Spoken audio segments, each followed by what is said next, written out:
Welcome, friends, to the Great British Mickey Waffle. Wherever in the world you're joining us from, thank you for being here and for joining us. Our show today is about park icons, the bit of every single park that becomes the main focus of your attention when planning a trip, and usually they're most photographed as well. Join in the fun, enjoy the chat as we explore park icons and a whole host of worldwide castles ahead, I would no doubt include. Welcome to the Great British Mickey Waffle live. Now my wheels in motion and my windows open with the wind blowing in my hair. I'm driving down the highway, gonna do this my way. I can feel it in the air. Here I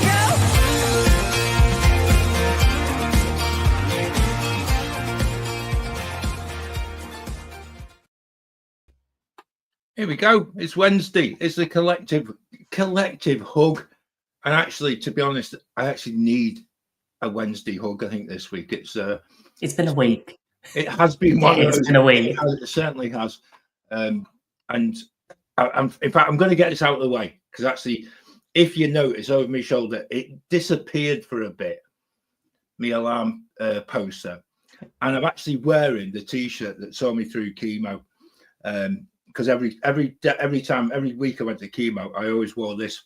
Basically, it was the music will keep us strong, and just bang on time. Kenny's in the chat as well. Now, Kenny and I shared quite an emotional day yesterday, and I know we're talking about theme park icons, but our rock and roll icon of far too many, probably about 40 years of following this band, passed away yesterday, and actually one of the nicest things has been the outpouring of absolute love it's even made Twitter a nicer place over the past 24 hours, and that's saying something. But miracles do happen. It certainly does. But Mike Peters, I've actually had the pleasure and the privilege of meeting him but meeting his family, and he leaves behind a lovely wife, but his kids are the same age as mine. And that's where we've always made a connection. We went to Clearwater for the day in, I think it was 2018, and we got sorted out as fans royally. And I've got to say, I would never ever say anything else about and how any other band could ever do something like that for you. But it was one of those spiritual moments that when you follow a band for so long and then you get to that stage, they treat you just how you want to be treated as a human being.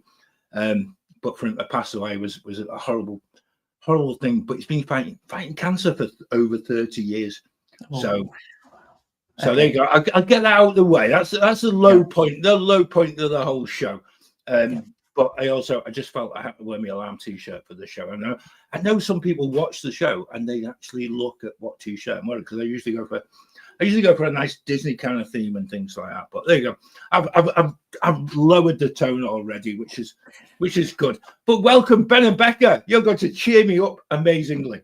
I know. Yeah, all I can say, like forever. It feels like summer this week. I don't know what's happened to the weather in the UK. Weather's been great. I know Claire and Morg have gone to Florida this week. Yeah, and they've left the lovely weather behind. So I know it's quite nice. And actually, whenever you look at her socials as well, they look as if they're having a most amazing time. And okay, spending 2 hours in Nomad Lounge. How can you not have an amazing time? Yeah. The last I heard from her, she was on her way to Epcot. Yeah. And she had breakfast at Kiki's this morning. I can quite imagine there'll be a lot of drinking going on if they're going to Epcot. I know what happens there. That's it. Talking of Epcot, we've got a brand new show out tomorrow, new podcast. Oh, look at that! I didn't mean to do that either. That was perfect. But yeah, right time to plug the new show. Got a brand new podcast carrying on with our World Showcase virtual tour. And we actually went into detail. It's one of those shows. It's a 3 hour. Oh, it's not as long as that, honestly. but it could have been that long, though. It could, and actually, that's the beauty of this. We're actually going into the detail we've probably never felt confident enough to do previously. But it's the type of thing you can actually put the show on your earphones and actually be in the park and actually find out some of the missing bits of detail that you maybe hadn't known about, or you haven't maybe understood why certain things are there, or you hadn't noticed before. And the thing is, you don't take the time. And sometimes when you're so busy in a theme park, and especially Epcot, there's so many festival booths and there's so much things like you're trying to fit in. You don't always get a chance to take the time and explore. Yeah. And I'm really looking forward to sort of re-listening to the show. And I actually want to do what I keep saying about this. I want to put my headphones in, and it's going to be incredibly rude when I'm there in August. It's just like, we're going to meet up in August, and John's not talking to anybody. I'll put the headphones in and just walk around the World Showcase and just go to places. It's absolutely amazing, just the detail that's in each pavilion, and that's why it's taken us a little longer. We thought we'd maybe do this in maybe 1 or 2 shows. It's not working out that way, but it's a brilliant one. It's a really, really good way of listening. There you go. Thank you, Samantha. I appreciate that. You know, that's why we do this on a Wednesday, just so that we know that people actually are watching this, and And if you think we might do Magic Kingdom next, Animal Kingdom, Hollywood Studios, Land by Land, let us know. Next year. We might get to it in 5 years' time. Yeah, the whole change by then. Can you imagine that? That would be superb. How many episodes do you think it will take to the forever changing of Hollywood Studios? Well, Hollywood Studios will might have to wait a little bit, that way we can do Monsters Inc. stuff. By the time good point. Yeah. Give Disney a head start of like 10 years Animal to get Kingdom's got some bits being added to it as well. Yeah, that's true. Yeah, that's Maybe true. Magic Kingdom will be the safe bet. No, you've got villains. Yeah, but that's not coming for another 5 years. So by the time we've then done... So by 2040, Disney will be done. I'm not going down that. You're gonna lead me into rant zone shortly. Let's go back to positivity, and actually, we also launched another podcast on. Monday. Yeah. John, would you like to talk about that a little bit? Yeah, because actually, in true Disney Junior style, we now have a Great British Mickey Waffle Junior version, and actually, it's the very first one. And I must say, it kind of pains me a little bit to say this. For their very first podcasting effort, it's an awful lot better than ours. and that's quite embarrassing in a way. They've learned from the best. Yes. Yeah. And all of our equipment has got a lot better. Yes. I think that's exactly it, Becca. But yeah, Josh, Morg, and Naya came up with this little plan. And basically, the first one, it's only half an hour long. So, they'll get into it. They're learning from us. Yeah, exactly. Yeah, learning what to do. What not to do. Yeah. But they're actually taking it on themselves. It's an introductory show. They've got plans to just have a little bit of an offshoot of what we do, and I think it's a really lovely way. And again, Sam, thank you ever so much. It just gives again something different. If you regularly watch this or you listen to this as a podcast on a Wednesday or a podcast on a Friday, you'll know what we're talking about. We're trying to just grow the range of different things that we're doing. And these guys came up with an idea, and actually they did a really good job. And actually, because all 3 of them have worked at Disney, they've got some really good things. And again, some of the things they can't talk about just yet, but they will in the future. So stay tuned. I'm looking forward to the next one. It'd be good. Like I said, they've got some really cracking ideas. So that's one thing. So that's one podcast to have a look at. We've got a podcast out tomorrow. There'll be this episode dropping on Friday as well. Yeah. So again, what you'll get into the habit of is your podcast will refresh more often than you probably are used to, which is always a good thing. Can I also just say a massive thank you to people in the chat as well?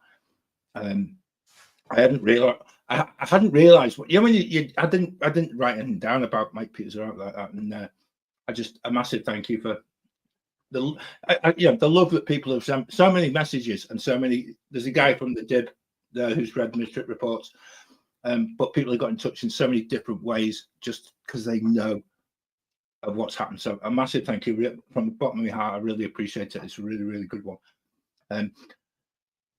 Just all I'm gonna say is definitely go. If anyone hasn't come across the dip, please go over to the dip and find John's trip reports. oh, thank you, Ben. You need to set aside a few days, weeks, months to go through them all. But I have to admit, before we even started doing the show 6 years ago, we were avid readers of other trip reports, and we absolutely loved them. So I was so glad that you're working through your last one trip from last year. But it's actually really nice the fact that my kids now of an age where certainly in 2019 I thought I was going to be the last one. I didn't know obviously what was going to happen after all that. But I just actually love the fact that they actually dip into the trip reports to remind themselves of what we did in the past. So it becomes like a living bit of history. And I never, when I started writing it all down, actually Neil was in the chat earlier. Neil used to write some rather splendid trip reports prior to me even starting, and his made for really good reading, and actually inspired me to make sure I had something written down. And it's a labour of love, and it's nice to see there's people from the Dib who are coming and they're actually joining us on a Wednesday. And actually, that's a really look, and so many people are actually responding to us on the Dib as well now, which is good. I like that. It's taken us a while. Still good things are taking a while. I'm going to say we're nearly 15 minutes into this show. We haven't even touched on the news. Let's do the news, Ben. Let's do the news.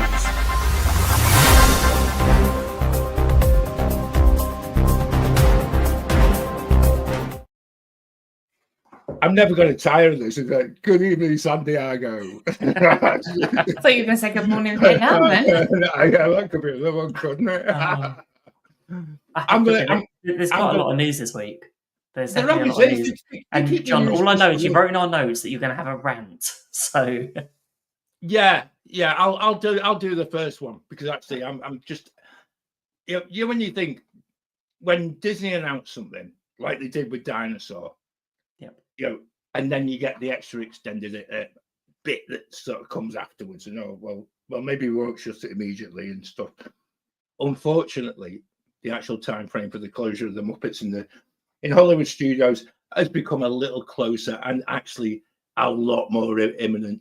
Now, Mama Melrose is going to close on May the 10th, and it now looks at that actual final day of operations of the Muppets is going to be June the 7th. So again, if you're there anytime soon, just don't miss that one last chance. If you've got the chance to do it. It's never going to be the same again. And actually, I actually think if I was Claire, and I might need to message her, she needs to go and just video just one whole episode of it, because I know it's just it's one of them things that you look back in a few years and actually people won't recognize the fact that they knocked it down to put a coaster in, and actually what we had was so family friendly, and a lot of people had so much love. And it's interesting that the Muppets are moving over to Rock and Roller Coaster. Yeah. And so it's one of those ones, like how family friendly is going to be the Muppet Coast, is the Monsters Inc. coaster, and how family friendly, and it's one of those things. Yeah. How many kids actually care about the Muppets? I know you're right there. Yeah, you're right there, kids Becca. care about the Muppets though. Yeah. Parents probably, yes, and they probably drag their kids on it, and their kids probably sit there twiddling their thumbs and being bored for the whole 15 minutes. Or they're like me and can't watch it because it gives them a headache. Yeah. Oh, there you go. I'm probably the only person in the world that's not going to miss the Muppets, by the way. Oh, what a shame. I think I like the Muppets. I think it needed updating and the story needed changing. There's bits to it. The 3D needed getting rid of.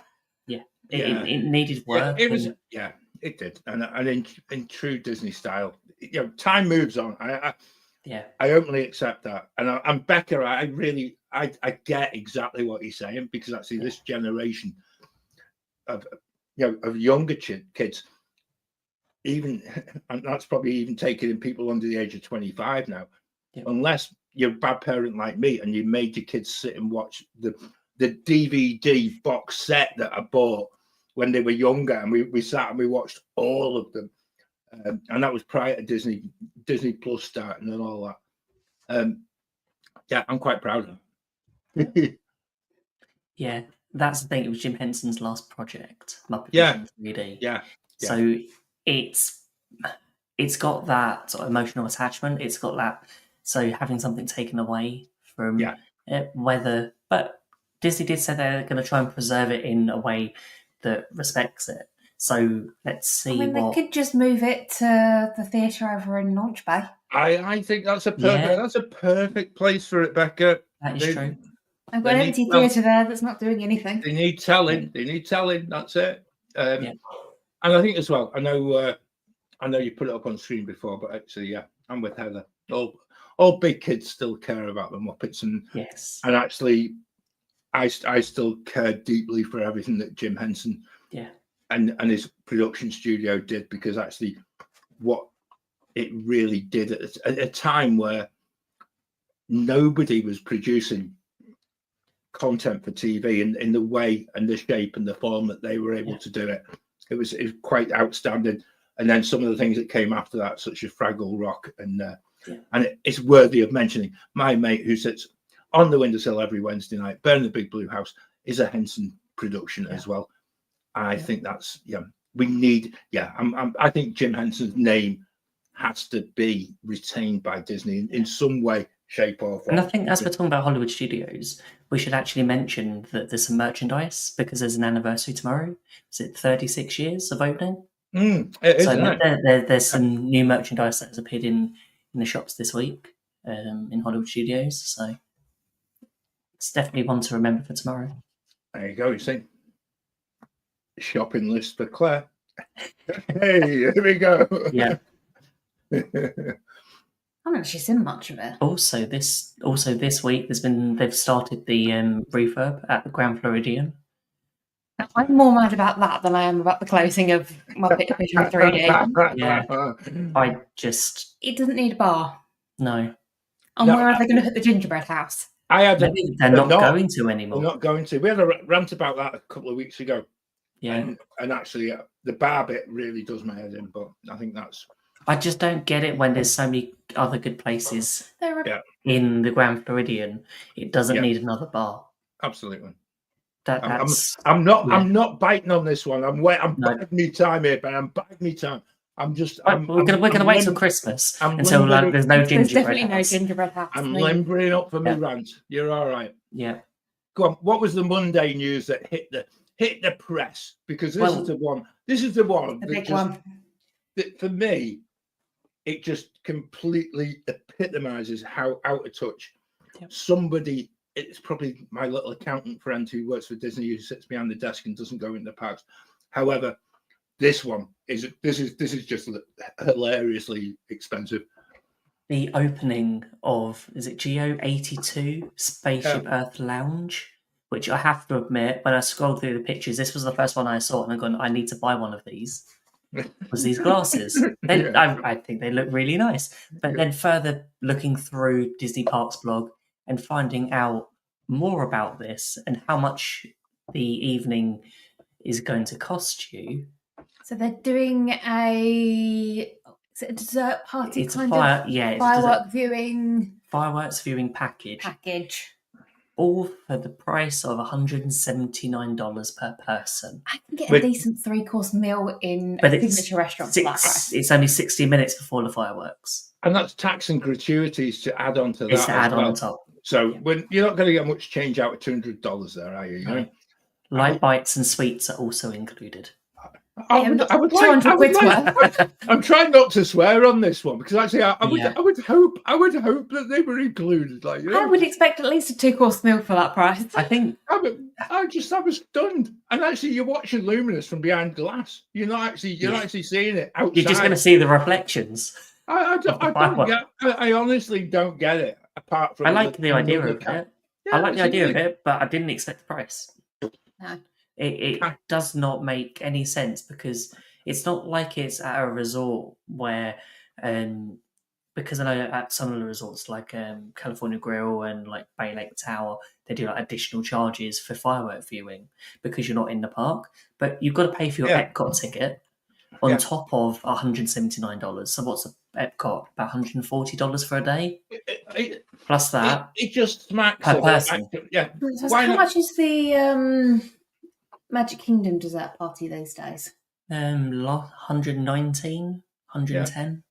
But this 80 quid more. But this includes champagne and things like that. I'll tell you what, it'd have to be right expensive champagne. At that price. I just think I don't get. I actually just think it's going for a part, basically a 1% of the market. I want to know who's building those. You know those surveys you get when you leave the park. Like, who wants to spend $200 on a dessert party? Me. It's like, okay, I just don't get it. This is. Yeah, it's supposed to be making things that are inclusive for people to be able to afford. This just goes the complete opposite of what. Yes, they're going to make profit from this. It's going to be a lounge. I mean, it being an over 21s lounge anyway. Yeah. At least the family of 4 or 5 isn't probably going to have to be worrying about spending $200. Is it going to be for a date per person? It'd be like when I was a kid. So it's all them days when my dad and my granddad used to take me to the pub and the kids were never allowed in. So you'd be left outside, sat on the wall outside the pub with a bottle of lemonade and a packet of crisps. We'll be back in half an hour, son. It'd be like that, wouldn't you? Just leave the kids outside. You go in for your $179 worth of snacks, etc. Just leave them go around on Spaceship Earth. Yeah, exactly. Yeah. I wonder whether that's like find them a spot. To watch it outside. But stay there until it's over and we'll come and get you. Where else would you go in Epcot and spend $179 and get a... I'll tell you what, that's a whole lot of beer in the Rose and Crown, that is, isn't it? Yeah. You probably get a better experience. Yeah. But I don't get it. I really, for a fireworks show, that you can always find a really decent spot around the lake. So you could then go and you can probably drink round the world for that price. You get a nice glass of champagne from France. Yeah. Get a nice spot, find a nice spot somewhere around the lake, get an ice cream or some popcorn from Canada or something. Okay, I think what we need to do, let's put a pin in this. I can do this for less than $100. I'm thinking in the Wafflers Arms tomorrow, so in our Facebook community, head over there, there'll be a post. And we all get to put in what we would spend $179 on instead in Walt Disney World. Oh, wow. Do you get that? But the thing is, that's the thing. No, it'd be a long list of stuff. Yeah. You've got $179. So I can get a lounge flight and a Spirit jersey for that. There we go. And you'd still see the same fireworks show. Yeah. Yes. I'd probably get a better view of the fireworks show. You probably would. Find a better one. Yeah. I'm interested because part of me would think like if it was like an open terrace, a bit like on top of Lino's, where you can see fireworks outside. But if you're indoors in the lounge, I wonder if they're going to do it like they used to do with the frozen dessert party when they had some of the times if the weather was bad, they'd have the dessert party itself indoors. Yeah. And then take you out for the fireworks. Yeah. Just maybe it to a dedicated spot. It doesn't make any sense. But, it doesn't. Yeah. Right. Someone's going to go for it. Let's get us cracking. I know. There's one last bit of news about Universal, and everyone can now go to Universal. Yep. Pretty much, you can go and buy a preview ticket from Universal's website. So there's no limit. You don't have to stay on site. You don't have to be at a hotel. You don't have to be an annual pass holder. You can now, between now and I think it's the 17th of May. So they've got a few days before that's good. They can get everything ready. And also on Universal's app, they've got the park hours until the end of the month, the end of May. So let's crack on. Let's crack on with the show because I know. Look at that. We've gone long on the 5 minutes. Gone long on the intro, haven't we? And the news and stuff like that. But hey ho. We're talking about park icons, and actually, this for me is something that, again, I think we're going to end up having a little bit of a debate about. And I'm really. Do we start? Should we start with the contentious one? Oh, which one? There's plenty. I know, and that's the thing. Right. So the first question, right, and this is for everyone in the chat as well. What would you actually define as a park icon? Because when I first started putting ideas for the show together for this week, I kind of went on certain things, and then started reading quite a lot of different stuff. And I thought, hang on a minute, we might be just floating this a little bit differently. So if you're in the chat, let us know what you think your favorite park icon is. What makes it an icon? I actually think this actually comes into something that's totally different, because actually I was listening to Matt and Crystal's latest podcast, Married to a Disney Addict, and they were talking about the trains. And in their opening for that, I think Crystal basically said to Matt, it's one of the most iconic sights and sounds. And I'm thinking, you're right. So we might end up having to just limit this to Walt Disney World, because actually I actually feel that there's much more in Walt Disney World that is a true park icon. My first thought of a park icon is normally when you open the My Disney Experience app and you get to choose between the 4 parks, and there's a little like sort of drawing, little image of each park icon, or what Disney would call a park icon. So you've got like at the minute like Tower of Terror, the Tree of Life, Castle, and you've got Spaceship Earth. Yeah. But actually, the more time you think about it, is it a park icon, or is it something iconic in the park? That's exactly what I was thinking. Yeah. So to me, when I first thought it, I thought it's that first thing that you see when you walk, that big reveal moment. Okay. So when you walk, when you've got through the railway station, you've gone round the statue, and there's the castle. You've walked through Animal Kingdom, and you've got to that point, and you've got the Island, and the Tree of Life is right in front of you. Which is why I've always been a bit confused as to why the Chinese Theatre isn't Hollywood Studios' park icon, but I'm sure I'll come into that later. Studios has an identity crisis. I'll tell you what, let's start there. Let's get the elephant out of the let's get the elephant out of the room, because actually that was the one I felt. If we're going to talk about park icons, this is one park that has changed its icon more often than some people have changed their car and things like that. You know, I actually feel really sorry for the studios, because not only did they have a really good park icon in the Sorcerer's Hat, which, to be very honest with you, is completely iconic. You can't. I like that. I have to admit, it was there on our first trip. So for us, that was like, and it was our first Disney park that we'd been to, Walt Disney World. Yeah. So it was like, okay, to me, we walked up and just saw this and gone like, oh, we're definitely in a Disney park. That to me, that was the icon of the park. And it told you about the park. This is a park that's going to be all about the films. Yeah. Fantasia. Sorcerer Mickey. It was Sorcerer Mickey. Admittedly, it was in the wrong place.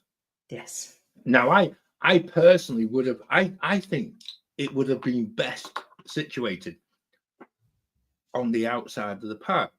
However, given the changes that have been made to the park, it would have gone anyway, because they changed the whole security area, and it would have just got in the way. So we're now in that realms where they got rid of that.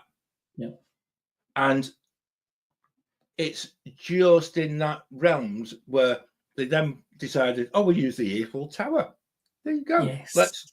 Let's go with that. Right over the other side of the park that no one actually could see when they first walked in anyway. Yeah.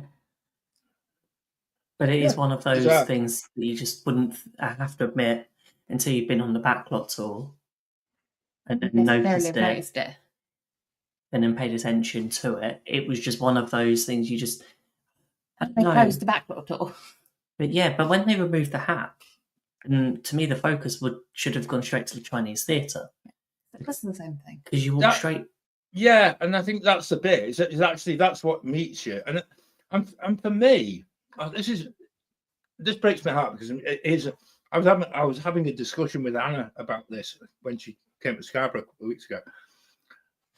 There's something about Tower of Terror. However, it's not a park icon because actually it's just a ride. Yeah. And you can't turn it into the park icon. You might as well put Millennium Falcon as the park icon. It's the most iconic ride in the park. Or is it? But some people would argue that it's not because they prefer Rock and Roller Coaster. Or some Muppets. No, I didn't say it was the best ride in the park. I said it was the most iconic. It's the one that when you think of Hollywood Studios, that's the ride you think of. Yeah, but the thing is though, and this is the bit that I really started getting into a tiz about, was if it's a park icon, why is it on that drive up Well Drive, they got rid of the advertising thing for Tower of Terror, which was an absolutely brilliant thing, and yet had to go get rid. And obviously somebody did a health and safety assessment on it and decided it wasn't. They're just changing the route of the road and just thought, oh, we don't need that. It's just bizarre. And actually, I'm with you guys. I actually think the Chinese theatre actually should be, but then we're then into this whole bit of cultural misappropriation, and would you then upset the Chinese because you don't have you actually won't have a shape for the front of the theatre that actually looks distinctive enough to put on your My Disney Experience, and also to sell pins about, and it's really weird, and it's something that it's interesting, and what's an iconic attraction in that park now? Fast forward 10 years, how was Resistance? Does it become Toy Story?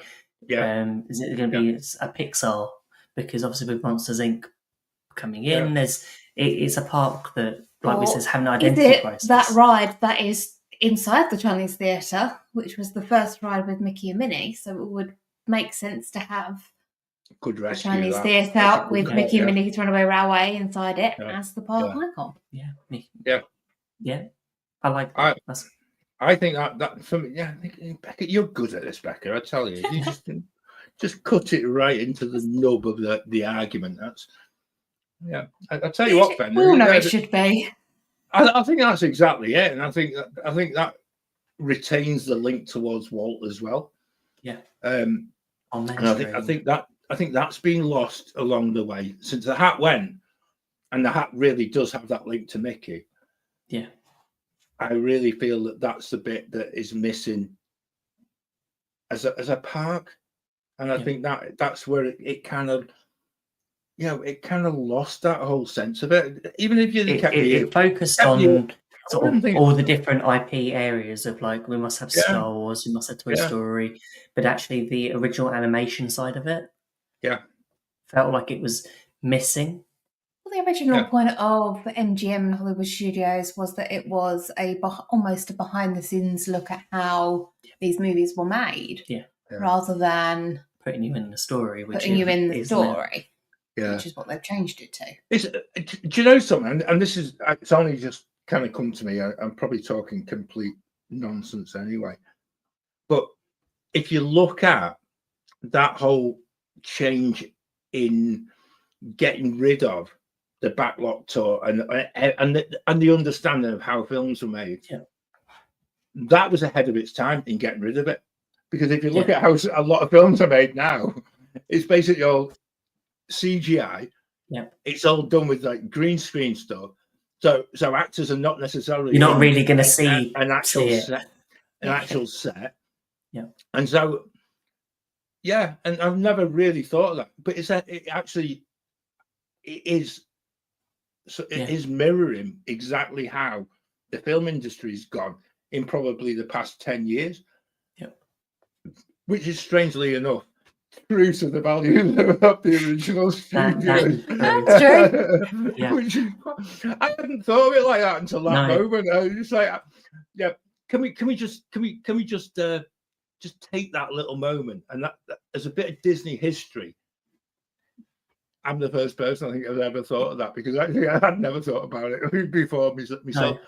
It's bizarre, and actually it is how it's just gone, and it's just like, and it's sad because actually even you go back to when the House for the Golden Girls was on the backlot tour, and all of that was just like, you were peering into stuff that you would watch on the TV, and it then becomes dated when all of that disappears. And it's really interesting just to see how this all evolves. And probably now you get it.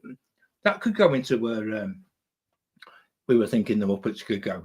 How you make a film in 20 minutes, and you just basically show people how AI and everything can just create everything that used to use like thousands of actors and extras and things like that.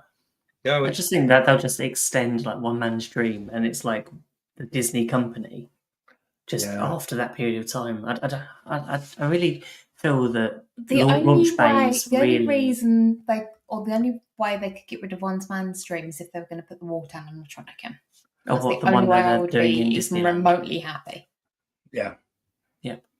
I don't think they'll get rid of One Man's Dream. Dream. Can tell that 20-minute story himself rather than watching on screen. Oh, I like that. Oh yeah. Now we're talking. That would be the only way I would be happy if One Man's Dream was to be changed. Yeah. Completely off topic. Yeah. I agree with you, and actually, I think it's also another time for that. Once in every few weeks, reminder that if you've never watched One Man's Dream, please go. Next time you're in the studios, give up a little bit of your time and go and understand why the place is there in the first place. I was going to say, we're going with family this August. They do not know this yet, but they will be going through One Man's Dream. One Man's Dream. Good. And I think their first Disney park will be Hollywood Studios, just because One Man's Dream is there. No, that's good. I like that. And actually, I actually think that's exactly what it's what people need to actually understand. And actually, I know I'm guilty of it. I know I criticize Disney Corporation, etc., generally on a weekly basis at the moment. But when you actually understand how it was formed and how Walt and Roy fought against so many people and so many moments that actually they could have actually gone bankrupt themselves, and were magically, in a way, sort of protected by a little bit of fairy dust along the way. And I think people need to recognize that. And it's very much how I think a lot of people need to understand that in their own lives. That's why these parks still should have that element of joy and that element of understanding of what it means to go to Walt Disney World and not have a lot of money to spend, and actually to get there is in some ways is a lot of people's dream, just as it was Walt and Roy's. So, but I'm trying to think what next park we should talk about. I'm thinking we should just take the walk to Epcot.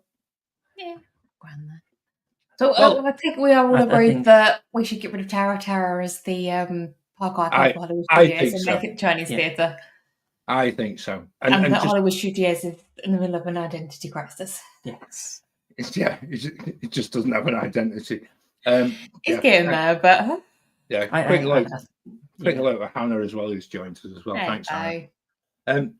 Now Epcot. Now this is the one I was going to finish with this, because actually I actually felt it was probably a good time to plug the podcast, but since we've done it already, it's fine.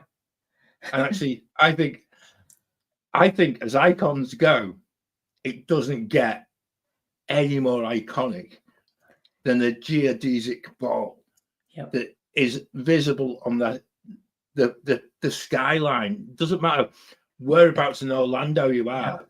You can always you can be at the top of Summit Plummet. You can be in a hotel room up the other end of I Drive near Universal, but yet you're still aware of where Epcot is. You can see it. It's just a statement. It's especially when it's nighttime, and now what they've done with the LED lights, it's incredible. Yeah, it really does. But I was really surprised no one mentioned him. Was it the Stargate and the three tacos that were in World Showcase Lagoon for a couple of years was iconic. Iconically bad, maybe. Good old Harmonious. Such a shame, because the show itself was pretty good. Nothing will beat Spaceship Earth for this park icon. I'll tell you what, I would say is iconic, but on a smaller scale. Yeah. And I think is really interesting is, if I'm going to get the name right, the Milano.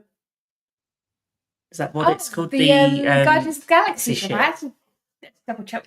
Because It's- how many times that you walk past and towards Milano. that? Because Yeah. when you go there, it's not themed like it's a ride. Yeah. As in the front entrance, it's like you're going to an exhibit. The theming and everything done in that area. But every photo I take of the ship outside always has Spaceship Earth in the background. Yeah. It's Can't just get that away from You cannot get away it's from such Spaceship Earth in a that big park. icon. It doesn't matter And- where I'm taking photos from walking around World Showcase. That will always It's always there. Yeah. Unless you're deliberately facing the other direction. Good call, Becca. Obviously. Unless you're, deliberately on that bit. Unless Apart from it's Mexico, behind you. I don't think you can see It's- it from Mexico, actually. I think Okay. we discussed that on yeah, because That's actually, April show. because of Yeah. you yeah. can't see it from Mexico. Yeah. Mhm. It's gorgeous day or Must be night. there. With the new points of light that they added, it's even better. Totally Yeah. I agree, love Wendy. Points It Blind. was Totally incredible, but that was the best thing that came out from 50th, and I'm glad yeah. they never got rid of it. Yeah. Which golf ball came first, the one at Epcot or Europa Park. Oh, dear. I just love it if people refer to it as a golf ball. Yeah, I think that, It's I'm the just same imagining the shape size as of the the design golf as the club. golf ball and the giant. See, I was being really polite there. I described it as a geodesic sphere. Sphere. Yeah, and that's I mean, and is and- a normal-sized golf ball a geodesic sphere? it depends how many dimples on the golf. Don't even go there, Becca, because yeah, I go back. I go back 30 years in golf ball design because someone tried to change the shape of the dimples on the golf ball because they thought it would fly through the air better. Oh, okay. Let's No. not go there. Let's not go there. No. The one thing I was going to say, and I think this really is, it kind of cuts across all the other parks, is the fact that is the true iconic standout. If you showed like 100 people in a room, the cut out outline of Epcot, most people would recognize it. Yeah. Even if they weren't a Disney fan, they would have a rough idea of what you were talking about. Even if they're only to say it's a golf ball. And also, whilst we're at that, let's then go a little bit deeper, because actually, when you then start talking about the actual narration of the ride that goes in it, people of different ages, different nationalities. I know, and I'm not deliberately winding people up about this, but I know that there are certain people that would always go for Walter Cronkite. There's some people that always go for Jeremy Irons, and there's some people that always go for Dame Judi Dench's version of the narration of it. And that, for me, shows just how big a thing Spaceship Earth it actually is as an actual ride, and as and to be contained within what you're looking at is just absolutely incredible. I really love it. I actually feel that I think is it Steakhouse 71 has got some photos on the wall as you're walking in, and you get to see the actual construction of that structure. And when you look at it, and you have to just who on earth designed it? Yeah. See, there you go. Thank you, Heather. I knew if I mentioned Walter Cronkite, you're probably in that sort of post-lunch snooze bit. Walter Cronkite. There we go. I'm getting there. But it really is. It's one of those that is actually. I actually feel that it deserves it. It deserves its actual role, and I probably feel that it goes beyond even the castles, and that is something quite that's something quite argumentative. And I don't have any scientific evidence to back up that opinion, I hasten to add. Does anyone remember when what was it, the projections that were on it? Was it Mike Wazowski? Yeah. The Death Star at one point as well. Sponsored by Siemens. And that was, but that was good. That was the early sign of projection mapping. So when you think what's come from that to like, actually it doesn't work so well on here, so we can use LED lights and create a show. But actually the projection mapping that they could have used there, they then put onto the castle in Magic Kingdom. Yeah. So, and actually what they came away from Epcot having done, they kind of abandoned that whole projection mapping to create what's there now. And actually we were there, it must have been 2019, when they were actually putting the new lighting into the golf ball. And when you first started looking at it, you're thinking, that looks like a bad lighting job from basically from going to down to Walmart, get as many little light bulbs as you can, stick them in the. And I know that they've actually worked on this, and I know that they've maybe changed a little bit as to how the original idea was going to pan out. Yeah, what is there now is absolutely incredible. It's a shame we didn't keep that lighting to light up the the floor in the gardens area at Epcot. Absolutely, but they should have used the same company, instead of cheaping out. They cheaped out on what they put in there, I think. Yeah, I was just in Hannah's comment. I worked for Siemens, and they had a Siemens lounge in Epcot we'd go to for free. Nice. You go, Hannah. You joined us late. Go back and listen to the start of the show. That's probably the same lounge that they now charge you $179 to go and sit in. Wow.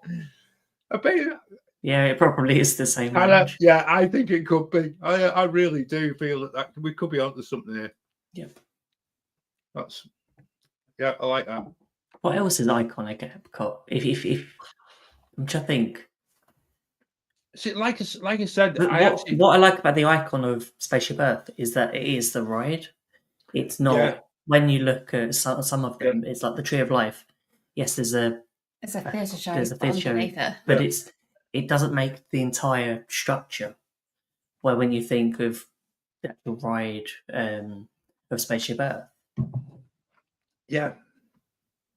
it's an iconic ride as well. And also, this again, I know you talked about the Guardians vehicle that's outside, because actually I think that's a really cracking addition. Yeah. Because what you also then get is that there's a wonderful photo opportunity, which I did spend a long time last summer trying to perfect. Is it to get the monorail? You get the monorail, Spaceship Earth, and that Guardians vehicle all in the same shot. You need to just get the angles right and things like that, but it's worth waiting for, and it's worth going and just playing about for a bit to get it. And that, for me, that brings that back a little bit. I never thought when Ellen's Universe of Energy was there that I would ever be in a position where I'd be saying that part of the park would become quite iconic. Just again, being argumentative yet again. I'm not doing it deliberately, guys. No. I just always think that it is just a really, really good way of actually seeing that. Yeah, we've got other things there, and I don't, I know you've got the Eiffel Tower when you go to the French Pavilion, but there's nothing else that you've got the Land Pavilion. Every country's got their own little icon. So the Jumping Water by Figment. Well, I was actually going to say it would have been a Fountain of Nations, wouldn't it? The Imagination Pavilion. Yeah, and see it. Yeah, because actually that was another good one, the popcorn bucket of that. Yep. But they kind of shy away from pushing that across, and again, that jumping water is absolutely superb. And if you, I'm now thinking when Epcot first opened, and they tried to sell this when they did the revamp, where every area had its own little ident and its own little sort of like community. Yeah, and it had like its own little symbol for each part of the park, and actually what they've actually done is they sold us that when they did the revamp of Epcot, but they've kind of pulled away from it because they haven't gone to the nth degree again in putting the investment into redoing the Imagination Pavilion. Or maybe fixing the balloons in the Land Pavilion so they go up and down again. That's a long-standing one of mine. Yeah. And you get actually when you get into living with the land, and when you get to the outdoor bit with the when you get into you get that bit where your retinas get burnt when you go out in the darkness and it's into the light. It's just to make sure you're awake at that moment. Yeah, but like that greenhouse is actually very similar in design to the actual iconic golf ball as well. And I think that for me is very clever. It's a very clever sort of twist on it, and it just sort of probably as you look from above, it probably looks even better because actually you then have two separate domes in the way that you're looking down on. The reverse waterfall. Yeah, there's so many little areas, I think. It's the whole of World Showcase Lagoon. Yeah. Yeah. Okay. It's almost the icon if you walk in International Gateway. Oh, yeah, and that's the other side. But yeah. And then but the thing is that when you get older, your whole thought maybe changed the fact that for some people, not I hasten to add, for some people, their icon the whole park could be going to the Rose and Crown because that's what they do every Saturday when they're in the UK. It's just like, find the nearest pub. Not good. No. Not at those prices anyway. That's it, Yeah. Okay.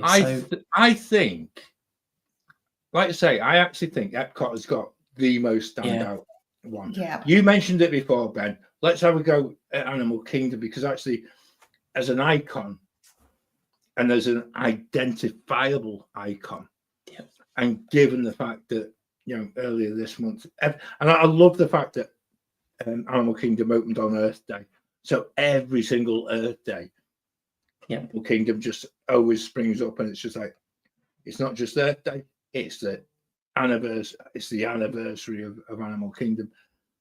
But like you said earlier, Becca, in defining what an icon is, I actually think that, and again, go back to Joe Rohde, that reveal of the Tree of Life from the car park in through the turnstiles, and then that walk uphill, which I think when we did that as one of the Imagineers last year, it was for no other reason but to keep the icon of the park hidden until the very last moment. And then when you have the reveal, it's like the opening of a curtain and into just a whole different place and time. And then you go downhill again. Yeah. And it really is. It's a beautiful.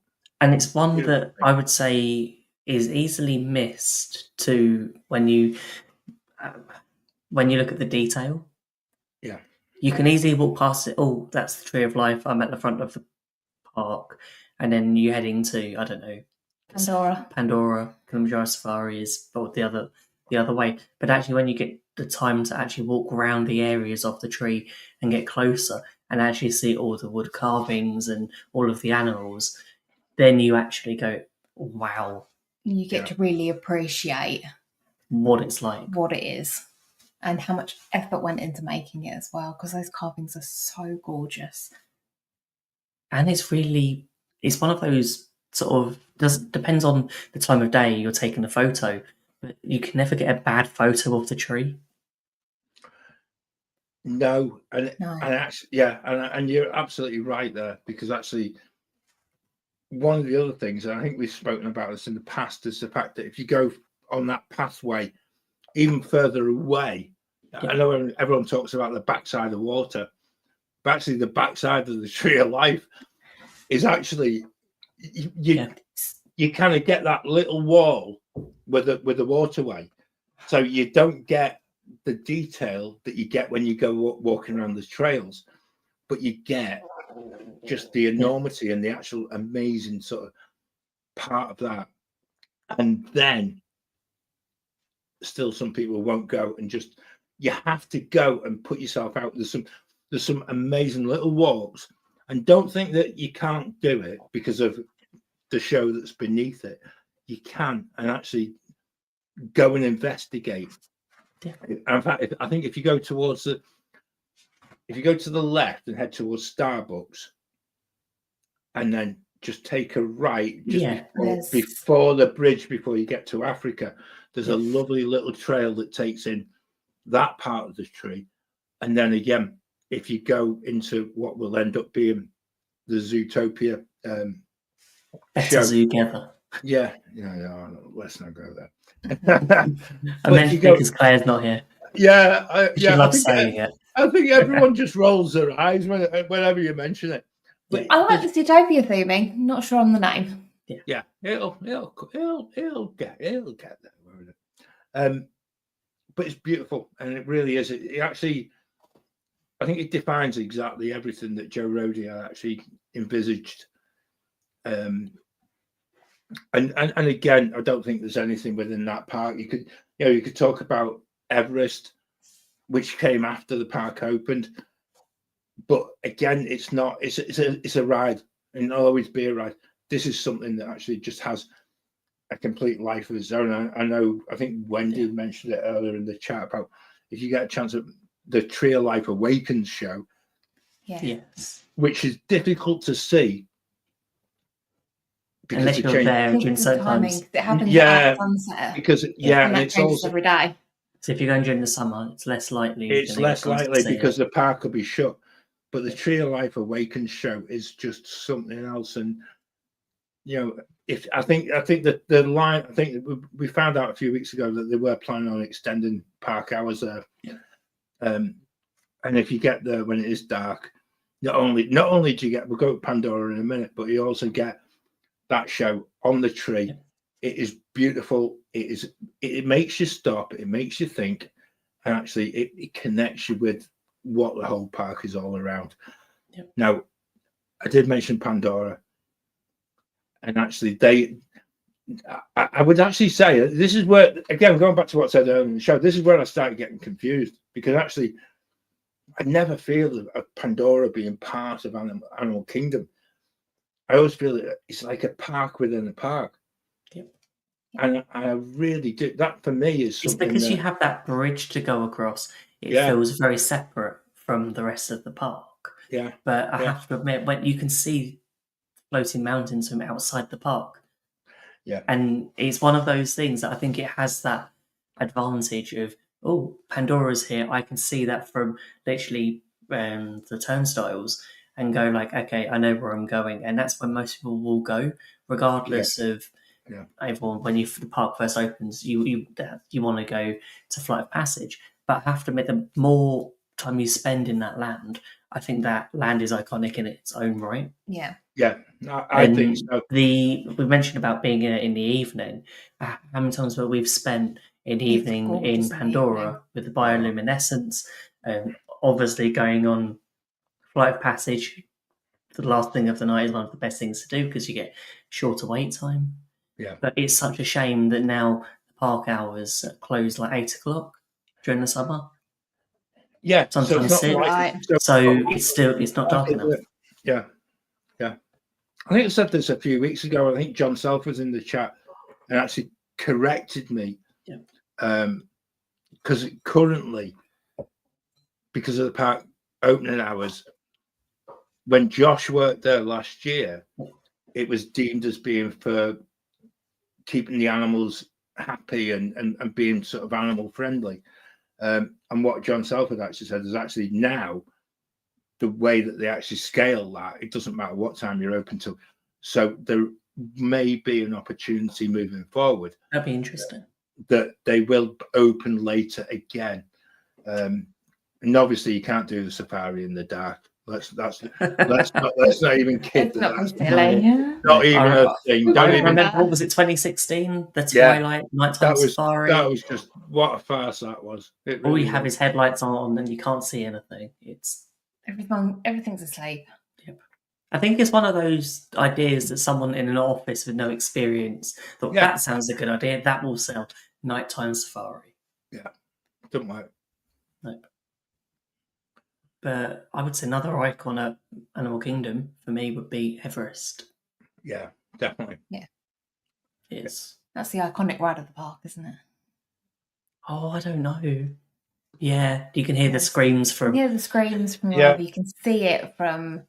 Yeah, I think we stayed at Coronado Springs a few years ago, and I remember seeing the Everest from Grand Disney Tower.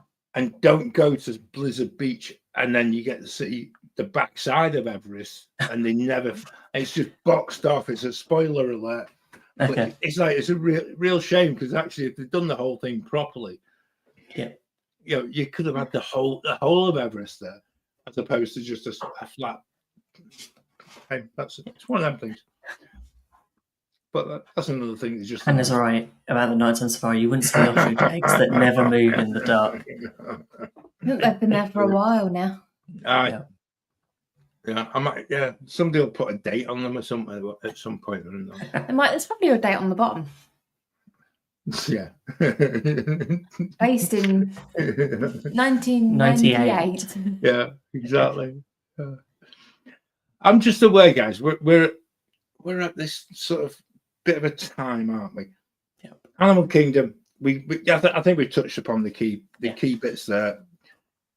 Again, I would urge anyone who's never done Animal Kingdom properly, don't think it's a half-day park anymore. It's not. It's a beautiful, beautiful place to go and explore.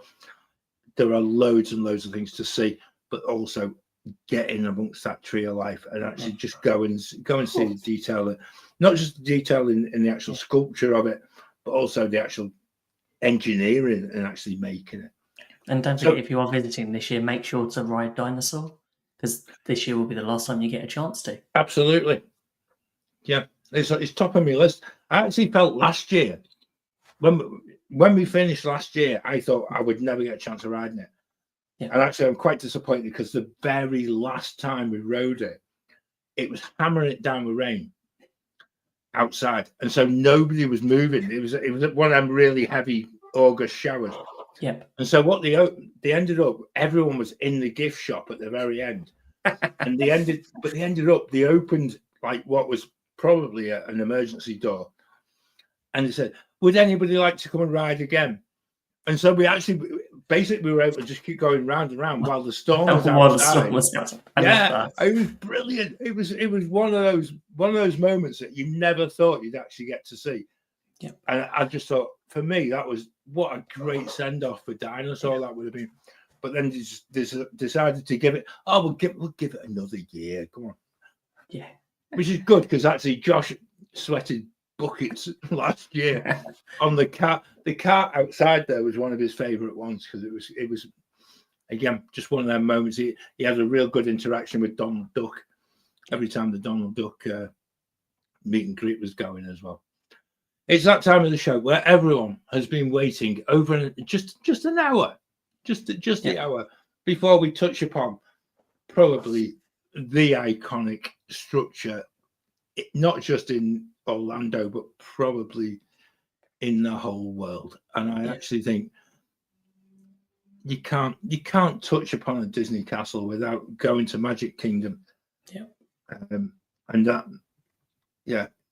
even the most hardened of souls like myself, like my own, when you walk back into the park, having not been there for a while, and you just turn around and you just get a chance to see that you're back in a place that is truly magical. It has all the feels. Yeah, it does. It really does, and it's the iconic Disney image from all the films. So every time you see a Disney film opening, there's a castle. I think that's got a lot to do with it, Ben, as well. And it's always in your mind that you'll associate a castle with Disney.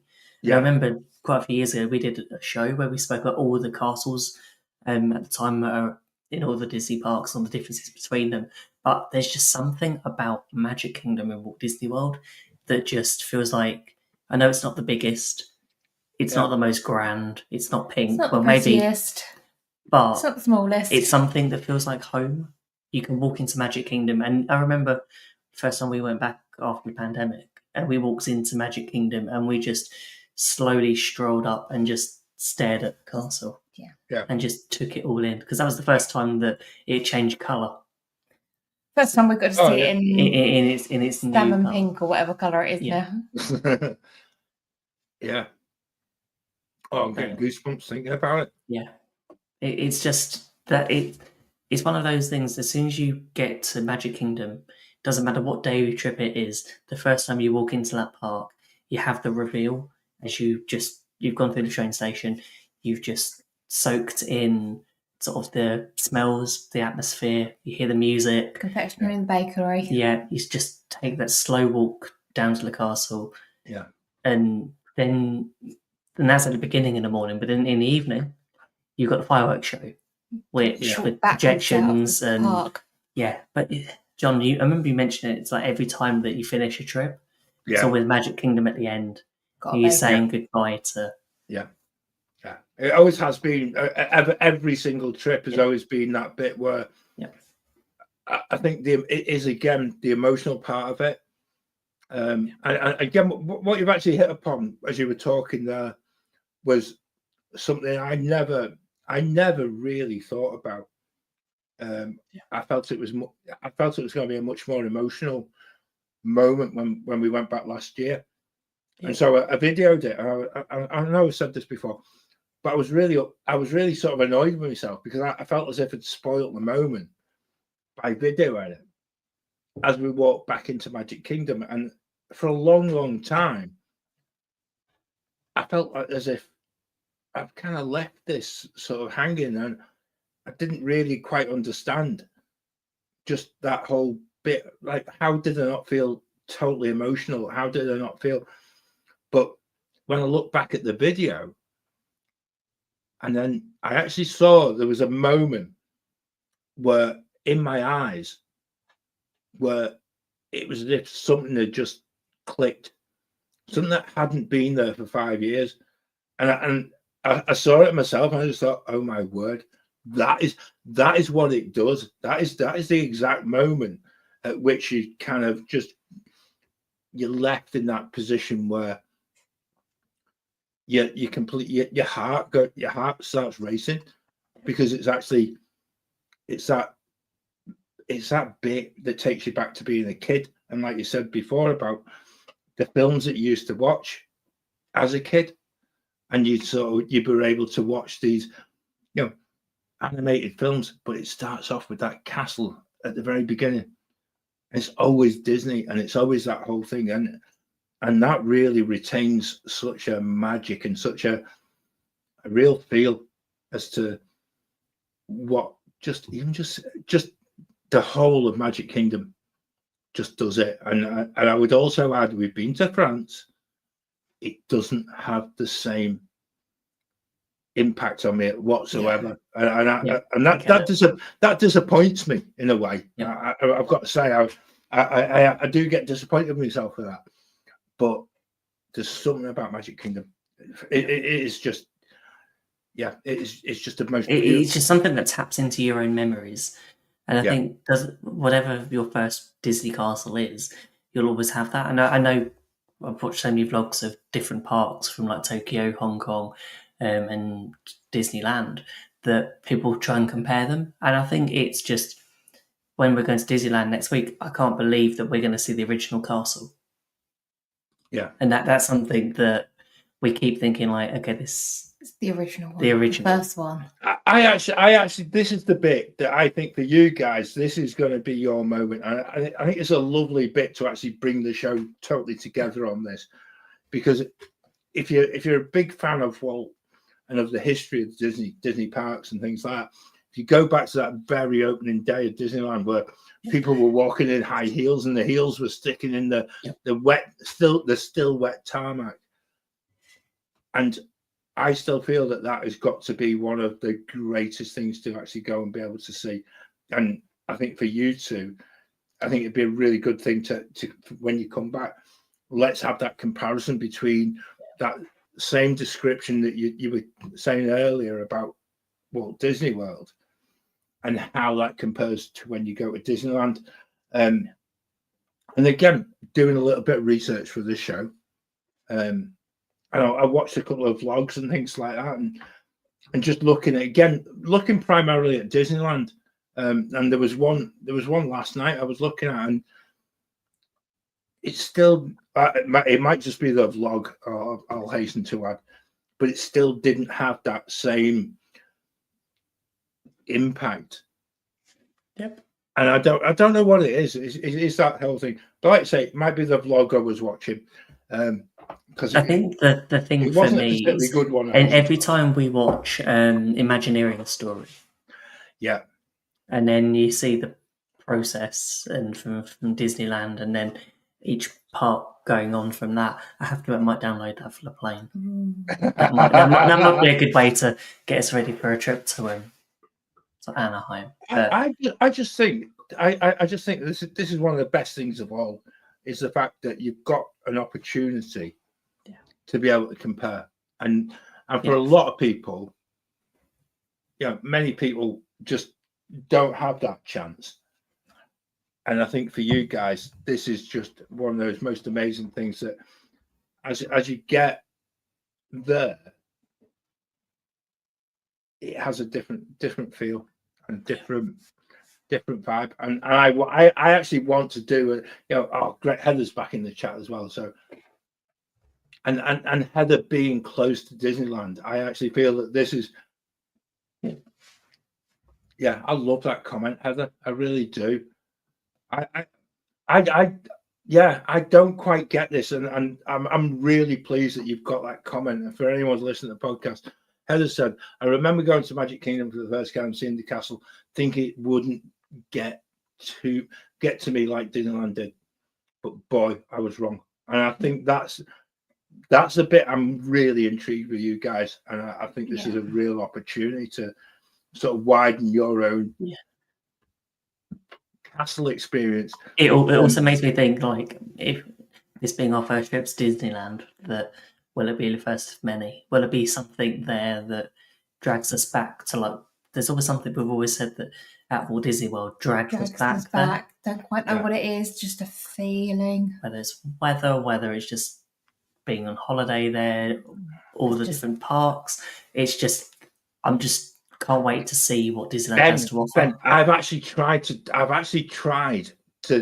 find the answer to that question. Yeah. And strangely enough, two blokes in a pub at the football talking about why we keep taking our families back to Walt Disney World. It's amazing that the fact that one, we got away with, people were probably thinking we were off our heads and things like that, but you can't find an actual answer to it. And that's the bit that keeps us all going. It keeps everyone who's been in the chat tonight, and it keeps them just completely absorbed. You can't put your finger on it.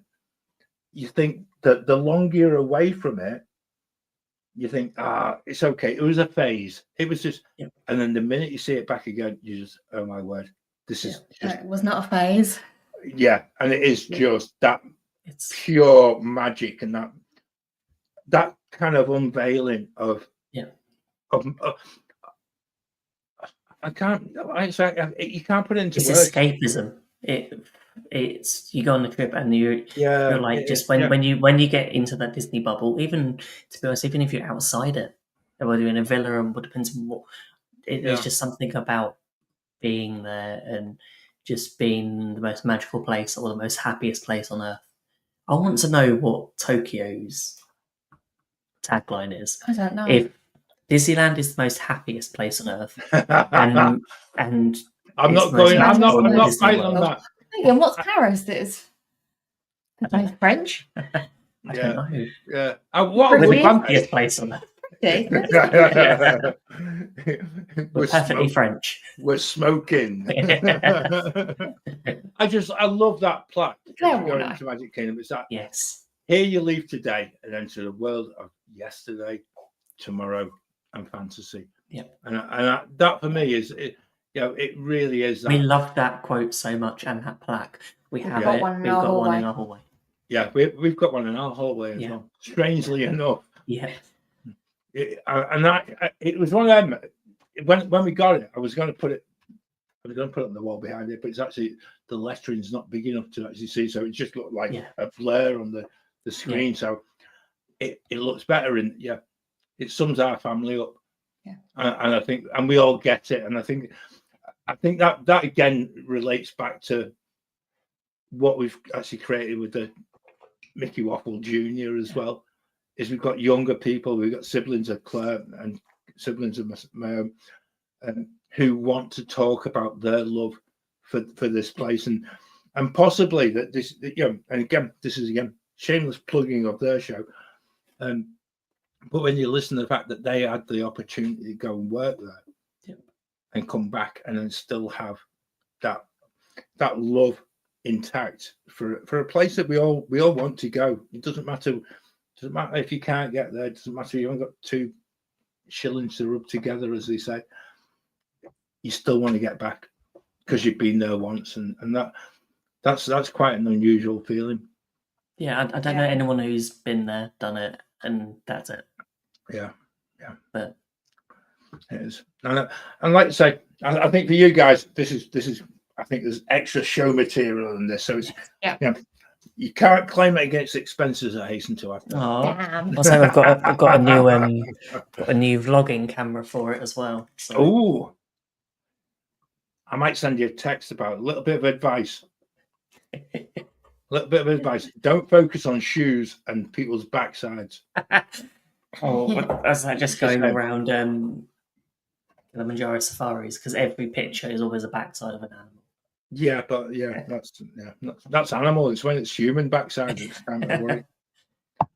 Yeah. Or what's worse is if you're talking and you're trying to film something that's happening, and then you realise the camera's faced on you, but you don't realise till afterwards. Just describing what's happening in everyone. I've done that with a parade before. Yeah. Everyone does it. Everyone does it. Yeah. To be honest, I think we could actually go on for hours, and I don't want to, because I don't. If you want to find out a little bit more about the castles around the world, go and check out our previous podcast on that. I think it's probably the best way of doing this tonight. Yeah. I think when it comes to Orlando, I think we're very, very fortunate. I really wish the 2 of you the most amazing trip to go to Walt's home, to Walt's park, and even for the fact of go and check out if Bob Gurr's there as well, and send Bob Gurr my love, because he's all over he's all over me Instagram is Bob Gurr, I think you're right, Ben. I think it will be emotional, and I think I don't think it will hit until we're going to Disney California Adventure our first day, so it would be nice just to do. Although Adventure Campers might make me cry, so that is true. I thought that was just you on a mission break. You know the geek that I am. But I think there's going to be something about especially walking into a brand new Disney park, but also being Walt's park. Yeah, and I think as well, do you know what? I've given a shout out to so many people in the show tonight, but also our good friend of the show, is it Most Magical Podcast on Earth? Yes. Yeah. Andy Goulden, if you're on Great Hits Radio, but by the by. But his plan is to visit every Disney castle this year, and he's doing a good job of it so far. That's all I can say. He's got too much time on his hands as that man. But I listened to his Hong Kong and Shanghai ones recently. They are brilliant. Yep. Yeah. But I think as well, we get him back on the show and we ask him his opinion about that as well. That's a little bit of planning that's going on there. So you're not here next week. I know. There you go. What are we talking about next week? We will be there. We will be there. Yeah, you're going. Yeah, you might join us. Hopefully, depending on the Wi-Fi. If it's better than Disneyland Paris's Wi-Fi, that's what we're hoping for. Can't get worse. Yeah. Otherwise, it's me and Claire. That's talking about something. Well, I'll just talk about Claire's trip, and that's it. Yeah. And we need trip report. Yeah, I'll see if Josh is. I need to get Josh and Morg on the show and stuff. We might need a backup plan for next week. So if you're in the chat, just be wary if if the Wi-Fi goes down, we might be contacting you. You can come live on the show. We'll make it a bail-in. Everyone comes on the Great British Mickey Waffle because we can't get any Wi-Fi at Disneyland. Yeah. But that would be something else. We do like technical issues, but technical issues always happen at some point. Usually, it used to always be Claire's. I'm not even going there. Yeah, I'm not going there. It's going to that'll curse it in itself, won't it? Heather's right. You'll probably join us for lunch. Hey, Let's remember it's lunchtime and not 3:30.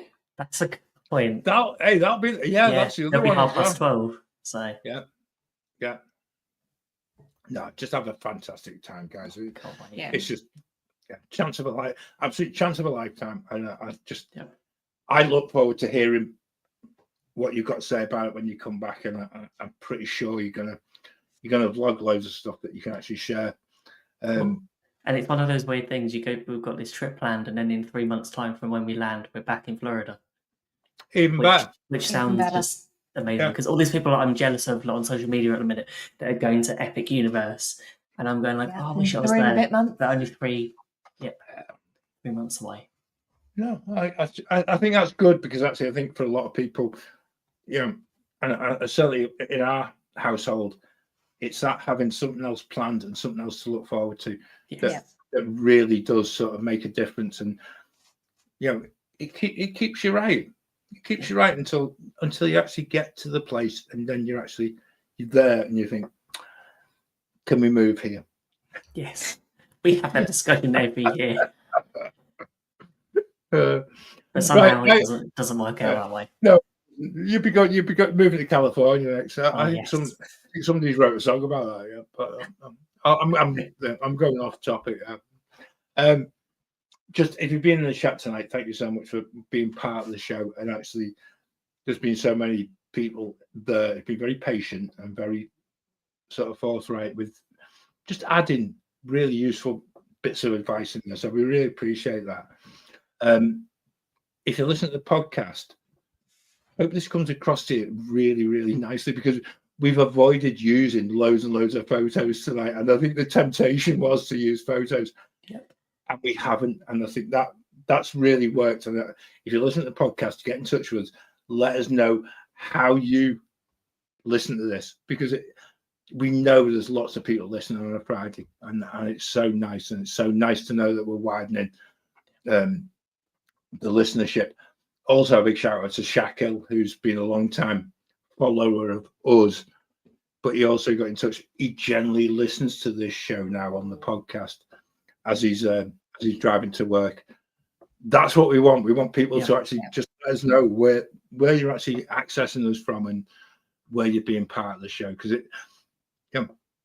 like we began with, it's a collective hug, and that's what all of us guys who do this actually wanted this to be. It's just sharing a little bit of love about a place, and ultimately about a man who thought about building the place that we actually all love.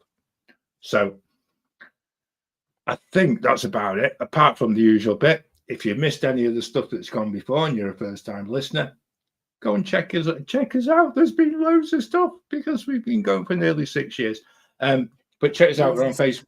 I know, they've let me out for 6 years. Let me out for 6 years with a little bit of remission time while I was in hospital.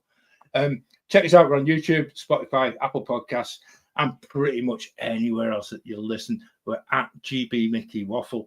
Share with your friends, particularly if they're planning a trip to Orlando, and get them to look back on the episode list. Or if you are on the dib, scroll right to the bottom, and we're right there underneath chatting, news and everything else that's right there. But every single one of these Wednesday shows is actually listed for the past 3 years. You might find some of the planning stuff really, really useful. And that's it, I think. I've gone on for ages. I thought we'd be struggling here tonight, and actually we're not. And we get some more packing. I think you should. I think we're nearly done. Yeah, have cracking We're not on. Claire, we don't pack the morning off.